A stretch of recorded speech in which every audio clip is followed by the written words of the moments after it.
Bismillahirrahmanirrahim. Assalamualaikum warahmatullahi wabarakatuh. Waalaikumsalam warahmatullahi wabarakatuh. Alhamdulillah kita masih bisa bertemu walaupun di masa pandemi ini kita hanya bisa bertemu lewat dunia maya. Sekarang ini saya ditemani oleh salah satu orang yang jabatannya lumayan tinggi di kampus, yaitu Dr. Haji Ustadz Fattah Syamsuddin, di mana beliau ini memegang jabatan sebagai Dekan Fakultas Dakwah, yang sebentar lagi akan kita tanya-tanya tentang pengalaman beliau semasa mengenyam dunia pendidikan, dimulai dari sekolah dasar sampai mengambil gelar doktoral. Jadi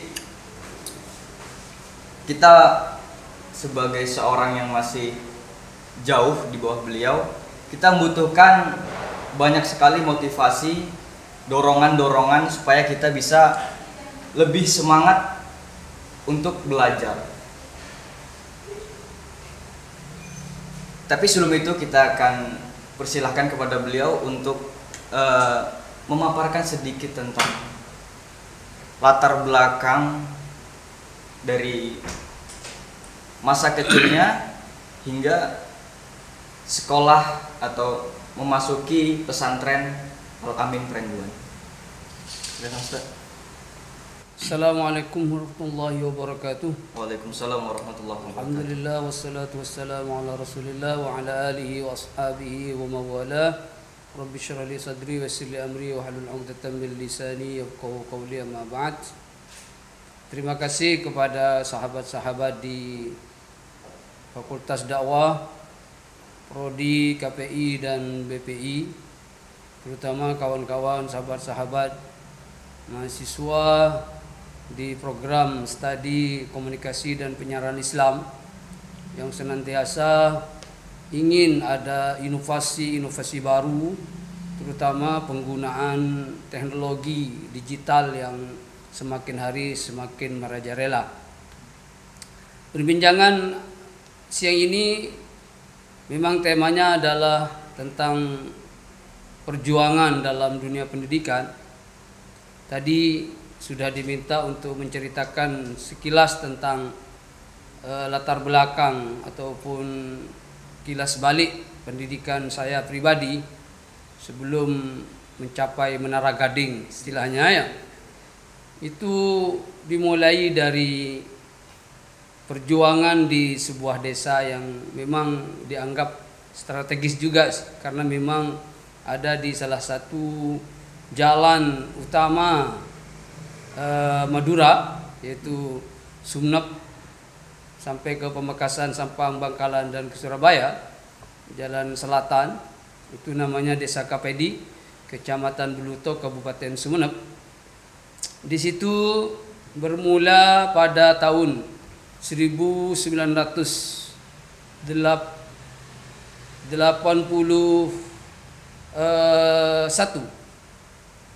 Jadi 81 kita memasuki jenjang sekolah dasar yang namanya Sekolah Dasar Negeri KPD 5 waktu itu. Sebenarnya ada 2 SD yang digabungkan menjadi satu sekarang, karena memang waktu itu dituntut untuk dipisah karena saking banyaknya murid. Maka yang pertama adalah SDN KPD 1, kemudian waktu itu dipisah, maka saya dipindahkan ke SDN KPD 5 dengan satu lokasi. Jadi 2 sekolah satu lokasi. Kemudian alhamdulillah lancar. Pada tahun 1986 saya tamat dari sekolah SD tersebut. Kemudian di waktu itu juga tahun 1986 di dekat rumah saya di desa Kapedi ada sekolah yang baru didirikan, yaitu di bawah Yayasan Raudatul Jannah. Namanya adalah Madrasah Tsanawiyah Raudatul Ulum Kapedi. Sampai sekarang alhamdulillah, walaupun swasta, sekolah itu ada, bahkan dikembangkan ke tingkat SLTA yaitu SMA. Itulah saya merasa bangga bisa menjadi murid pertama ketika sekolah itu didirikan. Kemudian di situ saya menuntut ilmu di sekolah lanjutan tingkat pertama yaitu Madrasah Tsanawiyah itu. Ceritanya memang dari tidak ada lokasi sekolah yang khusus yang ada sekarang itu, sebab masih menumpang ke sekolah diniyah yang juga ada di bawah Yayasan Ar-Raudhah. Kemudian dipindah juga ke gudang tembakau yang dimiliki oleh orang kaya di KPD. Barulah pada tahun 1987 itu didirikan sekolah yang sekarang lokasinya strategis juga, itu di pinggir jalan dekat dengan lapangan, dan alhamdulillah semakin berkembang karena memang bagi saya perjuangan bukan hanya saya menjadi murid, saya malah diajak oleh anak kiai yang menjadi pimpinan dari sekolah itu untuk mencari murid. Setiap malam, setiap hari pakai sepeda motor Honda Honda GX ya, bukan LGX, itu mencari murid. Saya ingat ada sekitar 40 orang siswa-siswi baru di sekolah itu, tapi sampai tamat hanya berjumlah kurang lebih 18 orang yang bertahan sampai ke kelas 3. Tahun 1989 itu. Jadi 3 tahun ditempuh dengan masa yang lancar. Barulah, karena Al-Amin memang waktu itu sudah terkenal. Kata orang KPD, tetangga saya pun, sekolah ke Al-Amin saja, nanti biar ke Mesir. Amin, amin, amin ya Rabbal Alamin. Saya bilang, doa itu. Dan kembali lagi kepada perjuangan saya di tingkat Tsanawiyah ini, saya bangga karena ya menjadi perintis, ya, menjadi pelopor. Kata orang Arab itu, al-fadlu lil mubtadi wa in ahsan al mubtadi. Keutamaan dan keistimewaan itu ada orang yang memberi jalan, yang merintis. Walaupun mungkin perkembangannya ataupun kecanggihannya lebih dirasakan oleh orang-orang yang setelah itu. Lil muqtadi, muqtadi adalah yang mengikut, yang datang setelahnya. Maka dari itu, dengan harapan madrasah tersebut punya kader, maka dipilihlah dari beberapa wisudawan Madrasah Tsanawiyah yang terbaik. Ya, begitulah ceritanya. Saya merasa juga terbaik. Jadinya saya dikirim, istilahnya diutus, walaupun tidak secara resmi hitam di atas putih, perjanjian oleh madrasah tersebut untuk mengenyam pendidikan di TMI Al-Amin Perenduan, Tarbiyatul Muallimin Al-Islamiyah. Maka dari tahun 1989 resmi saya menjadi santri Al-Amin Perenduan. Waktu itu tawakkal 'ala Allah, walaupun apa istilahnya Al-Amin terkenal dengan mahal, orang miskin tidak bisa masuk, tapi alhamdulillah dengan tekad yang besar dan dengan keinginan untuk mencapai cita-cita yang tinggi, walaupun terus terang hanya pergi dengan kawan saja, tidak seperti sekarang diantar oleh orang tua ataupun satu kampung ikut semua mengantar ke pondok, apalagi yang dari Madura ini. Betul. Jadi dulu pun tidak tahu mau apa dan lain-lain, tapi alhamdulillah ada seorang kiai yang memang aktif di Al-Amin waktu itu. Saya pun berterima kasih kepada beliau, mudah-mudahan dosanya diampuni karena beliau sudah almarhum. Mendorong, memotivasi bahwa beliau sudah tahu jika sudah lulus Al-Amin, insyaallah dunia akan terbuka.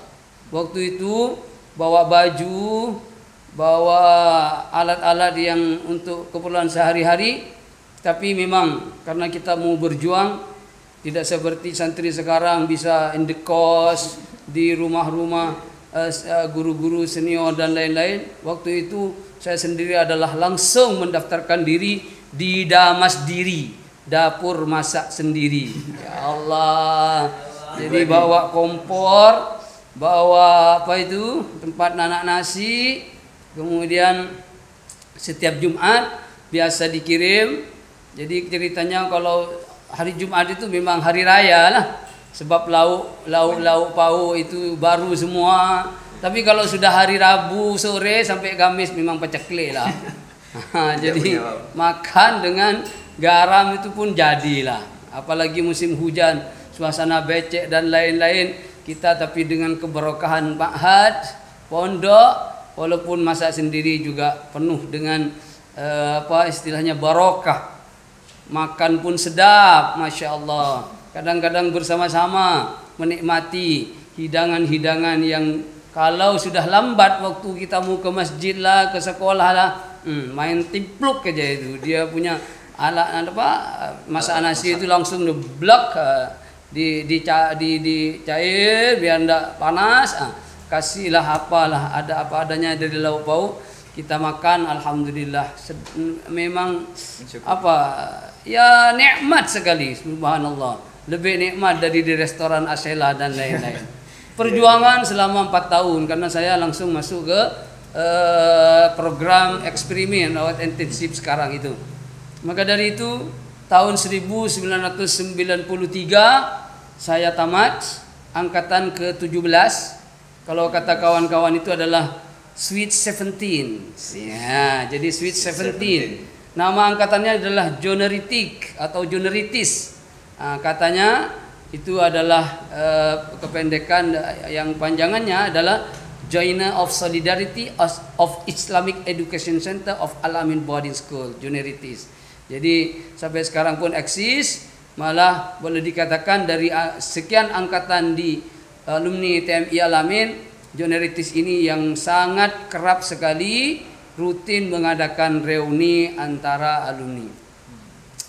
Alhamdulillah itu sampai di situ dulu apa yang diminta sampai masuk Al-Amin. Tahun 1993 saya tamat di TMI Al-Amin.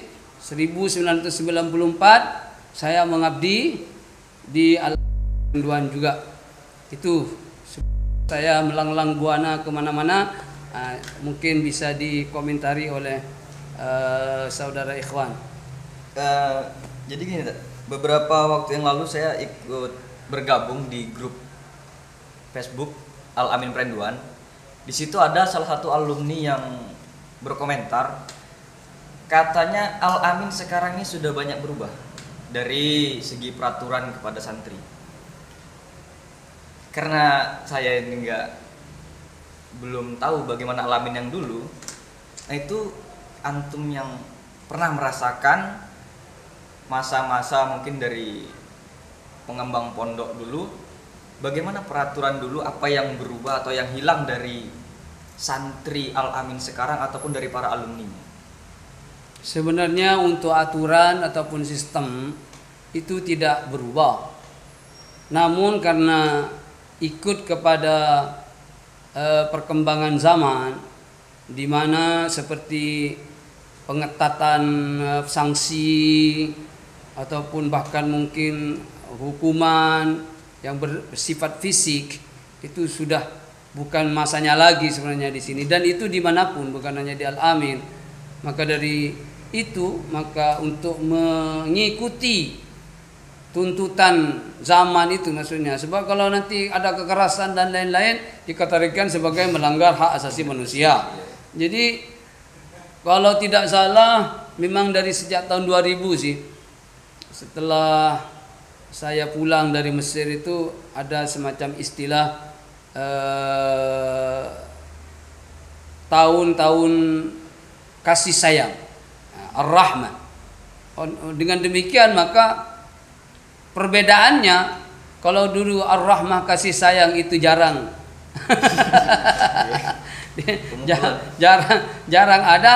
Setelah dikatakan sebagai ar-rahmah, maka setelah itu sampai sekarang kita tidak menerapkan hukuman ataupun sanksi yang sangat ketat, apalagi yang sifatnya fisik. Malah sekarang adalah sangat-sangat diharamkanlah, haram ma'hadi. Siapa yang memukul, maka bukan di sini tempatnya, langsung pulang kampung. Diusir, karena di sini bukan tempat untuk melatih al-gujo, akan tapi yang mungkin sekarang adalah lebih kepada bagaimana membentuk sebuah karakter dengan pendekatan yang kasih sayang tadi. Efeknya adalah memang kalau dulu disiplin bahasa berjalan karena memang sanksi memang diterapkan dengan ketat, termasuk disiplin sholat, disiplin masuk kelas dan lain-lain, sehingga ada semacam keinginan dari setiap santri itu, masa sih harus disangsi, padahal menuntut ilmu itu tidak harus berhadapan dengan sanksi. Jadi dari sekian lama antum berada di Al-Amin, apa kira-kira yang menjadi pengalaman terbaik antum mungkin selama para pengembang pondok atau pendiri pondok masih ada, yang paling berkesan di dalam diri antum hingga antum sampai sekarang mengabdikan diri untuk Al-Amin?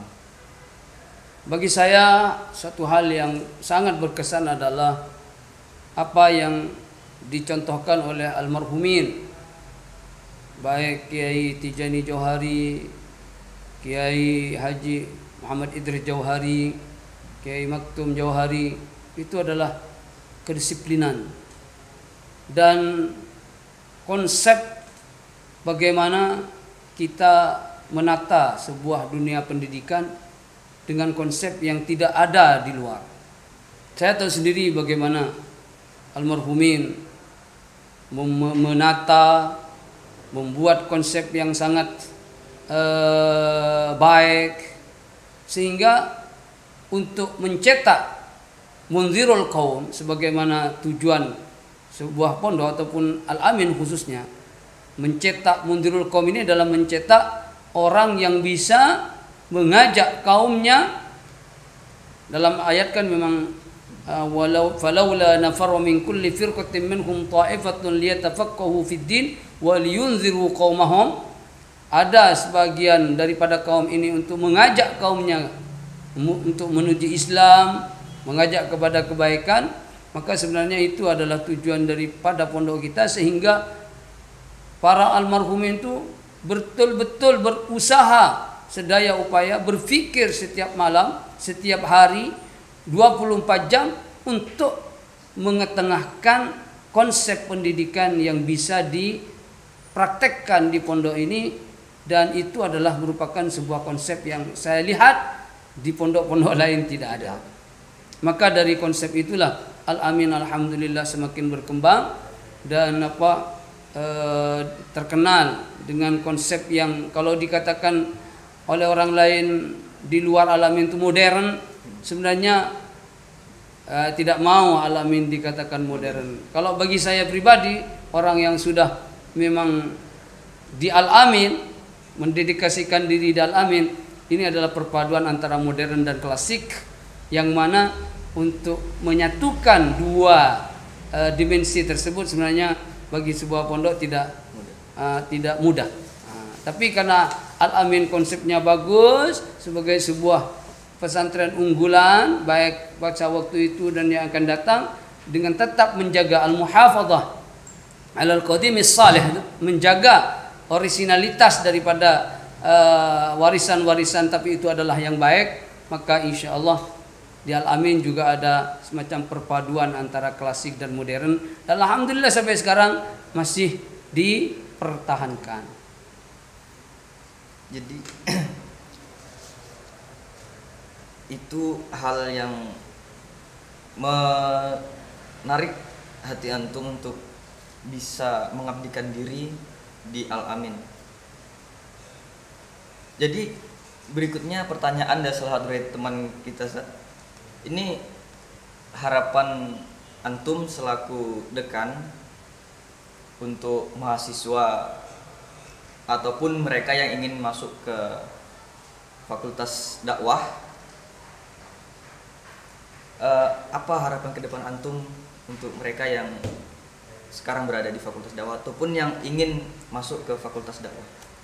Sebelum saya memberikan jawaban tentang harapan saya kepada orang-orang yang tertarik dengan fakultas dakwah, ini cerita tentang melanglang buananya saya dalam pendidikan ini belum selesai nih. Masih ada 2 jenjang lagi yang alhamdulillah saya setelah ke Al-Amin itu betul-betul apa yang dikatakan oleh orang desa saya, sekolahlah ke Al-Amin mudah-mudahan bisa ke Mesir. Nah itu terwujud. 3 ya, bukan 2 ya. Memang terwujud, alhamdulillah. Saya tahun 1993 belum selesai pengabdian 1 tahun, itu sudah dipilih oleh almarhum, dalam hal ini Kiai Muhammad Tijani, kemudian Kiai Muhammad Idris Jauhari, untuk saya menjadi kader pondok Al-Amin yang disekolahkan atau melanjutkan studi S1 di Al-Azhar University Kairo, Mesir. Dan itu lagi juga sebagaimana saya menjadi pelopor kepada siswa-siswi di Raudatul Ulum tingkat tsanawiyah, rupa-rupanya saya bersama kawan, ada beberapa orang waktu itu, ada 3 orang perempuan, kemudian ada 3 orang laki-laki yang membawa ijazah TMI Al-Amin pertama setelah ijazah TMI dimuadalahkan atau diakui, disetarakan dengan ijazah sekolah menengah atas di Al-Azhar. Ini lagi-lagi orang pertama lagi yang membawa ijazah TMI Al-Amin untuk studi S1 setelah ijazah TMI dimuadalahkan di Universitas Al-Azhar Mesir. Subhanallah. Tahun 1994. Baru setelah saya itu berbondong-bondonglah alumni TMI yang karena Fattah bisa kuliah di sana ya dengan membawa ijazah TMI, masa saya tidak bisa. Setelah itu datang dan sampai sekarang alhamdulillah ijazah TMI masih muadalah dan sudah beratus-ratus alumni TMI yang sekolah S2 S1 di Al-Azhar. Setelah melanglang buana di Al-Azhar Mesir, menikmati Sungai Nil, pergi ke piramid, kemudian Sphinx yang hidungnya sudah tidak ada karena mungkin terreduksi dan lain-lain. Saya pulang ke pondok sekitar tahun 2001, maka saya mulai mendedikasikan diri, berkhidmah, mewakafkan diri bahkan untuk tidak kemana-mana sudah. Ini adalah lahan saya dan lahan perjuangan saya sampai akhir hayat. Namun kesempatan emas datang kembali kepada saya dengan motivasi daripada almarhumin juga untuk melaksanakan jenjang S2 di negeri jiran. Masya Allah, waktu itu masih manual, tidak ada pendaftaran online dan lain-lain, semua melalui pos untuk pendaftaran. Walaupun antara takut dan cemas, antara harap dan cemas, waktu itu menunggu jawaban sampai 6 bulan baru alhamdulillah diterima di sana. Maka pada tahun 2006 saya pergi sendiri dulu, meninggalkan istri tercinta dan anak tersayang untuk berjuang kembali menuntut ilmu. Barulah 1 tahun kemudian saya bisa mengajak mereka bersama-sama untuk menemani saya berjuang. Alhamdulillah tahun 2008 saya 2007 2008 saya bisa menyelesaikan jenjang S2 di Universitas Kebangsaan Malaysia UKM. Kemudian kesempatan emas lagi juga saya alami karena saya diberi kesempatan untuk melanjutkan S3 di universitas yang sama dengan full beasiswa, baik yang beasiswa resmi dari universitas sebagai mahasiswa alumni yang melanjutkan di alma maternya, termasuk beasiswa individu yang Allah Subhanahu wa taala berikan dan janjikan kepada orang-orang yang bertakwa dan yang beriman sesuai dengan firman-Nya itu, wa may yattaqillaha yaj'al lahu makhraja wa yarzuqhu min haitsu la yahtasib. Itu padahal orang yang memberi beasiswa itu tidak pernah ketemu wajah, tidak pernah bertemu duduk-duduk dengan seperti saudara ikhwan ini, cuman melalui saudaranya saja yang mengajar Al-Quran. Mungkin barokah Al-Quran bahasa Arab ya, jadinya kakak ataupun abang yang saya ajari ini bersedia untuk memberikan biaya selama saya menempuh S3. Alhamdulillah tahun 2014 saya lulus di jenjang S3, malah boleh dikatakan banyak kesempatan untuk menjadi dosen di sana, pendidik, walaupun memang terus terang untuk kesejahteraannya jauh kalau dibandingkan dengan di Indonesia ya. Maka dari itu saya tidak tergiur dengan itu semua. Perjuangan saya, janji saya kepada almarhumin tetap akan mendedikasikan diri di Al-Amin ini. Maka alhamdulillah tahun 2016 tepat 10 tahun saya di Malaysia dalam jenjang S2 dan S3, kembali ke haribaan Al-Amin Perenduan sampai sekarang, kemudian didapuk untuk menjadi dekan Fakultas Dakwah, dan ini sebuah kedudukan yang terhormat sebenarnya, dan saya syukuri dan mudah-mudahan saya bisa menjalankan amanah ini. Maka dari itu harapan saya bagi yang sudah ada di Fakultas Dakwah dan yang akan masuk ke Fakultas Dakwah, sebenarnya ini adalah tujuan hidup kita, yaitu sebagai insan ataupun khalifah, tugas utamanya adalah ad-da'wah, menyeru kepada kebaikan. Ud'u ila sabili rabbika bil hikmati wal mau'izatil hasanati wajadilhum billati ahsan. Artinya apa? Untuk mengajak kepada kebaikan, wajib kepada seorang muslim untuk melakukannya, dan dalam rangka mengajak kepada kebaikan, berdakwah, kita di IDIA melalui Fakultas Dakwah ini dengan dua prodinya memberikan teori-teori, praktek-praktek yang apabila nanti kalian sudah bisa mengenyam dan menuntut dengan baik serta memahami apa yang sudah kamu alami sebagai mahasiswa-mahasiswi, insyaallah nanti akan sangat bermanfaat untuk diri kamu dan masyarakat kamu. Jangan takut bahwa sekarang memang dakwah banyak tantangan-tantangan, apalagi di masa pandemi ini, tapi kita banyak cara. Nah, inilah hari ini kita podcast, rupa-rupanya tidak menenggelamkan keinginan kawan-kawan di KPI untuk senantiasa berdakwah. Nah, itulah ya. Itu insyaallah. Lalu ini mungkin dari teman-teman itu ada yang ingin mengenal antum lebih jauh, baik itu mungkin antum bisa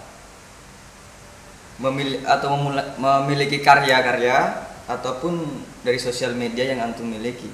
Mungkin nanti teman-teman ada yang ingin berburu karya-karya antum, itu apa saja yang ada yang terkejut ketika ada yang bertanya, antum punya Instagram? Wah, IG saya punya.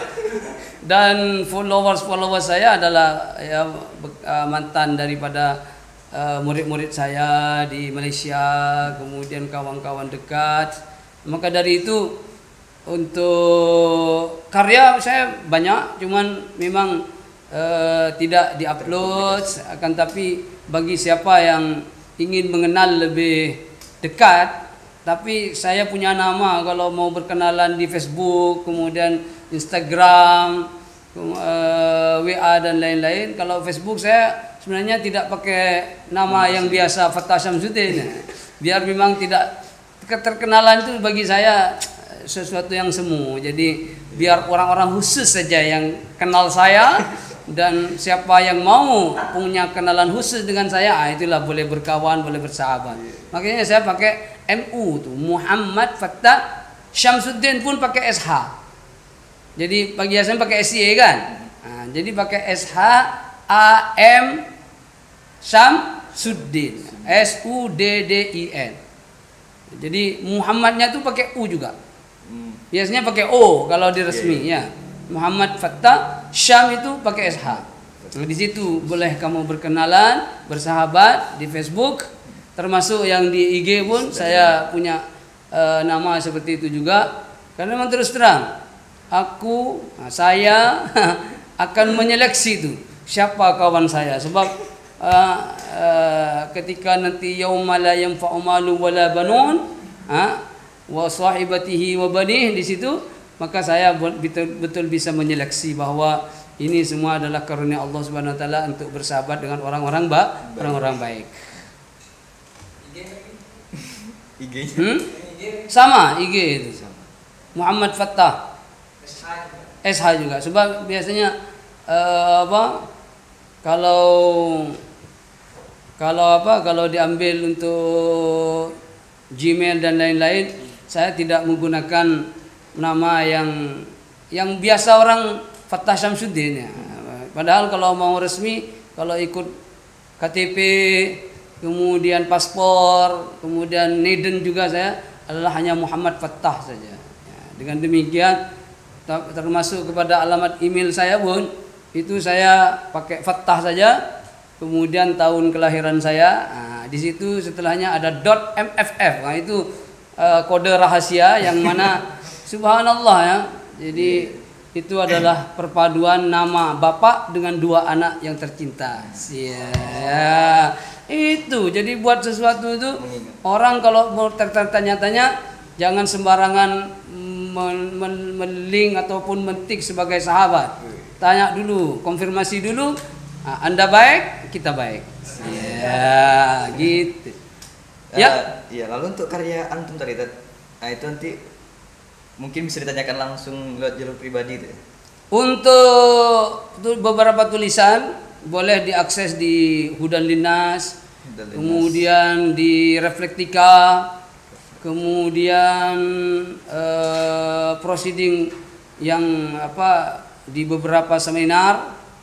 Kalau buku saya sudah ada lebih kurang 6 ya.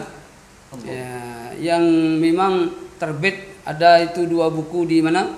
Di Malaysia yang sangat populer, yaitu Ensiklopedia Ulama Hadis di Bumi Anbiya.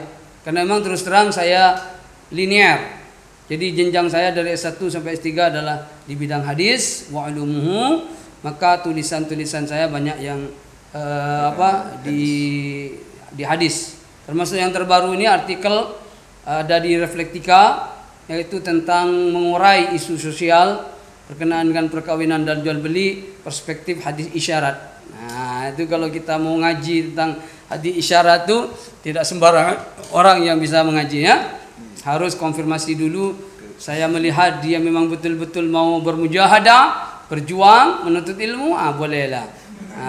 Demikian. Jadi itu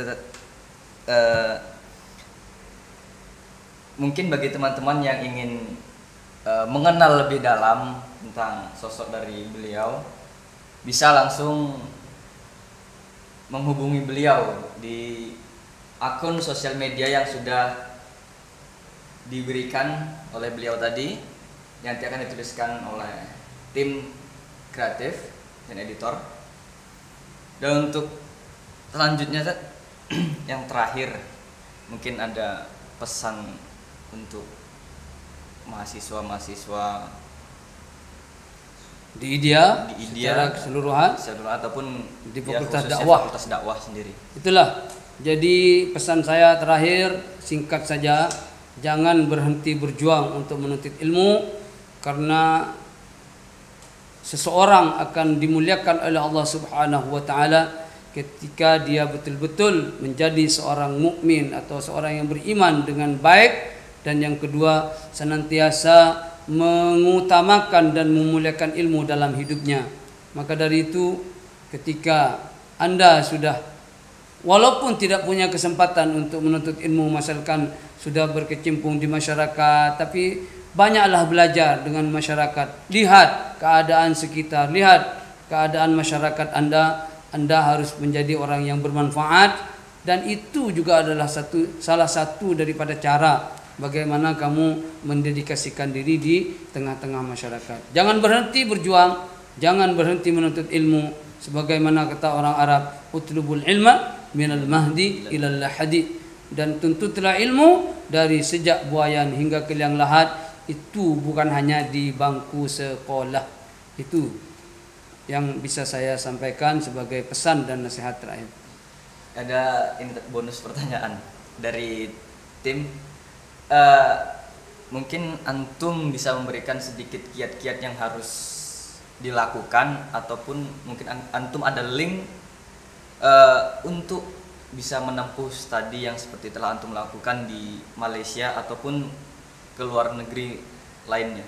Alhamdulillah di Al-Amin saya selain sebagai ketua Pusdilam, saya juga ada di divisi luar negeri di bawah Biro Pendidikan dan Pembudayaan. Otomatis apa-apa yang berkenaan dengan link ke luar negeri, saya dengan Keholil yang diberi amanah, baik rekrutmen mahasiswa ataupun mahasiswi ataupun santri dan santriwati dari luar negeri adalah melalui divisi ini, termasuk link-link untuk melanjutkan studi ke luar negeri semuanya melalui divisi luar negeri, yang mana informasi jika biasanya muncul dari pimpinan, diberikan oleh pimpinan, kami juga sosialisasikan di grup-grup alumni, grup-grup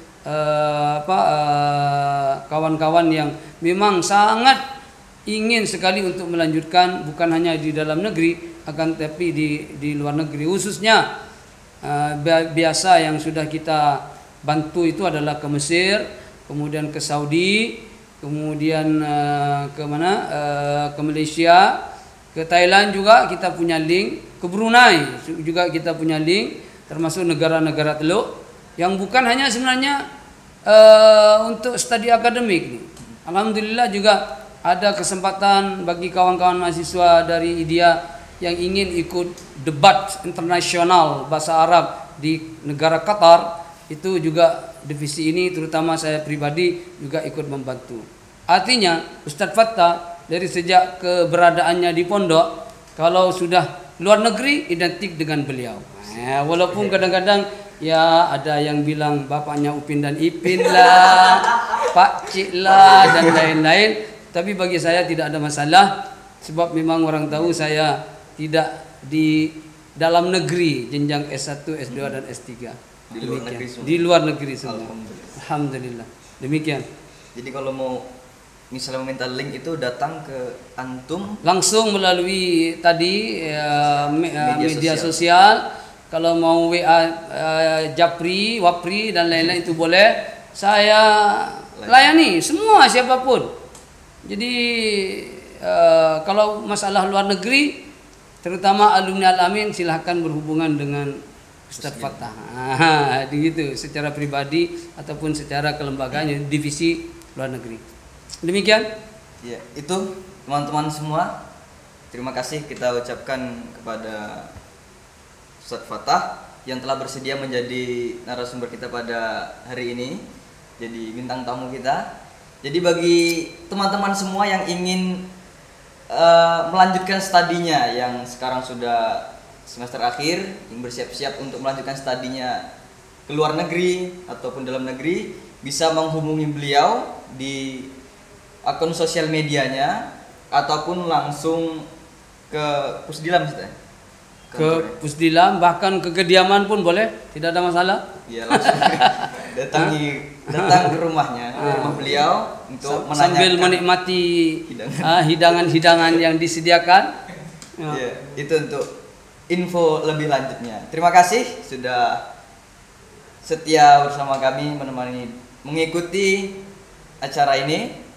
Mohon maaf apabila terdapat kekurangan ataupun informasi yang masih kurang jelas. Untuk selanjutnya bisa ditanyakan melalui akun-akun yang telah ditampilkan oleh editor. Assalamualaikum warahmatullahi wabarakatuh. Waalaikumsalam warahmatullahi wabarakatuh.